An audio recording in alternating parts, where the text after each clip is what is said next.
Hello friends, नमस्ते। कैसे हैं आप सब? तो चलिए आज जो है हम क्वेश्चन आंसर सॉल्व करेंगे हिंदी का पार्ट 3 का। पार्ट 1 और पार्ट 2 का हम लोगों ने कर लिया है। आज करेंगे पार्ट 3 जिसका नाम है दीवानों की हस्ती। क्लास 8 का सॉल्यूशन करवा रही हूँ ये मैं। तो चलिए आगे बढ़ते हैं। पहला जो क्वेश्चन है वो है हमारा कविता से। ये देखिए, ये जो प्रश्न है हमारा ये रहा। पहला है कविता से, जो कि है कवि ने अपने आने को उल्लास और जाने को आंसू बनकर बह जाना क्यों कहा है। उल्लास मतलब खुशी और आंसू बनकर बह जाना मतलब जब कोई दुख दुख हो जाता है या कोई मायूस हो जाता है। ठीक है, तो इसका उत्तर हम कुछ इस प्रकार लिखेंगे। देखिए, कवि ने ऐसा इसलिए कहा है क्योंकि उसके आने से लोगों के मन में खुशियां आ जाती हैं, वे बहुत खुश हो जाते हैं। दूसरी तरफ उसके जाने से लोगों को दुख होता है, वे उसकी आने की खुशी और जाने के गम में कमी अनुभव करते हैं ठीक है, यही इसका उत्तर होगा। तो हमारा दूसरा जो क्वेश्चन है वो देखिए ये वाला है कि भिखमंगों की दुनिया में बेरोक प्यार लुटाने वाला कवि ऐसा क्यों कहता है कि वह अपने हृदय पर असफलता का एक निशान भार की तरह लेकर जा रहा है। क्या वह निराश है या प्रसन्न है? इसका उत्तर कुछ इस प्रकार है। देखिए, कवि भिखमंगों की दुनिया में बेरोक प्यार लुटाने को कहता है, पर वह अपने कार्य में पूरी तरह सफल नहीं हो पाता है। वह अपनी हार का भार लेकर वापस जा रहा है। यह कवि की निराशा ही है जो उसके मन के भाव को निराशा में ही डुबोए जा रही है। यही होगा इसका उत्तर। ठीक है, अब जो है इसका तीसरा प्रश्न है, ये रहा तीसरा प्रश्न कि कविता में ऐसी कौन सी बात है जो आपको सबसे अच्छी लगी। ठीक है, तो इसका उत्तर हम लिखेंगे कि इस कविता की जो पंक्ति है कि हम भिखमंगों की दुनिया में स्वच्छंद लुटाकर प्यार चले, इस पंक्ति का भाव दिल को खुशी प्रदान करने वाला है। कवि भिखारियों की दुनिया में स्वतंत्र और स्वार्थ से रहित होकर अपना प्यार लुटाना चाहता है, लेकिन इस कार्य में पूर्ण सफलता न मिल पाने के कारण वह एक चिन्ह अपने हृदय में लेकर चल पड़ा है। ठीक है, ये होगा इसका उत्तर।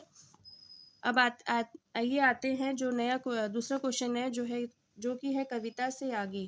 तो देखिए, ये जो हमारा प्रश्न है ये है कि जीवन में मस्ती होनी चाहिए, लेकिन कब मस्ती हानिकारक हो सकती है, सहपाठियों के बीच चर्चा कीजिए।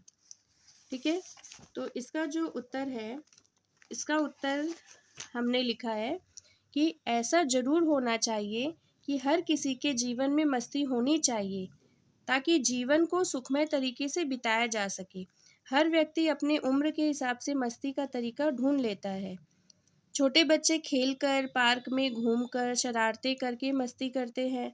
युवा वर्ग नई नई जगहों पर घूमकर, कहीं डिस्को में जाकर नाच गाकर, और बूढ़े लोग सबके साथ बैठकर बातें करके या गीत गाते हुए अपना जीवन बिताते हैं।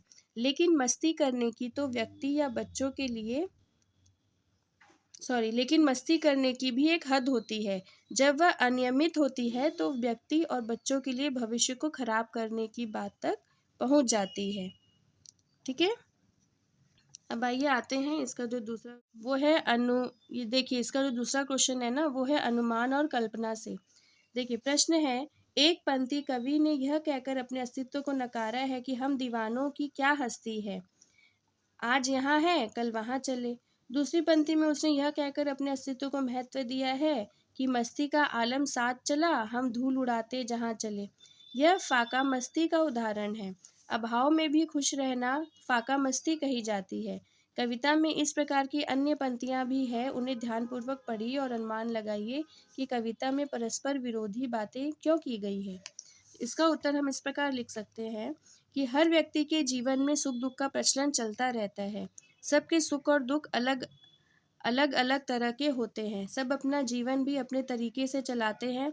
ऐसा नहीं कि अगर किसी व्यक्ति को किसी बात से सुख प्राप्त हुआ हो तो किसी को भी सुख मिल तो व्यक्ति को किसी बात से सुख प्राप्त हुआ हो तो किसी और को भी सुख मिले। हो सकता है सामने वाले को उसी सुखी का दुख हो, मतलब सामने वाले को उस बात का दुख हुआ हो, कोई किसी के सुख से सुख होता तो कोई दुखी। ठीक है, जैसे आय बनकर उल्लास अभी, आंसू बनकर बह चले अभी, जिसमें खुशी भी है और दुख भी।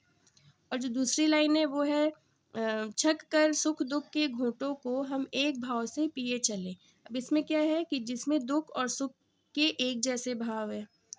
ठीक है, इसी तरह से नेक्स्ट क्वेश्चन है हमारा भाषा की बात। देखिए भाषा की बात का जो प्रश्न है, संतुष्टि के लिए कवि ने छक कर, जी भर कर और खुलकर जैसे शब्दों का प्रयोग किया है। इसी भाव को व्यक्त करने वाले कुछ और शब्द सोचकर लिखिए, जैसे हंस कर, गा कर। ठीक है, तो इसका आगे जो है आंसर हम ये लिख सकते हैं, जैसे लुटा कर, गिरा कर, सुला कर, नहा कर या रोक कर। इस तरह के शब्द हम उत्तर में लिख सकते हैं। इसके आगे जो है पाठ के अंत में जो कि है शब्दार्थ, इस हस्ती का अस्तित्व, आलम का दुनिया या माहौल, स्वच्छंद का अपनी इच्छा के अनुसार चलने वाला। तो आप ये बहुत अच्छे से तैयारी कीजिए। अगर मेरी वीडियो आपको पसंद आई हो तो प्लीज़ लाइक शेयर और सब्सक्राइब ज़रूर कर दीजिएगा। तब तक के लिए बाय बाय, मिलते हैं नए क्वेश्चन आंसर्स के साथ।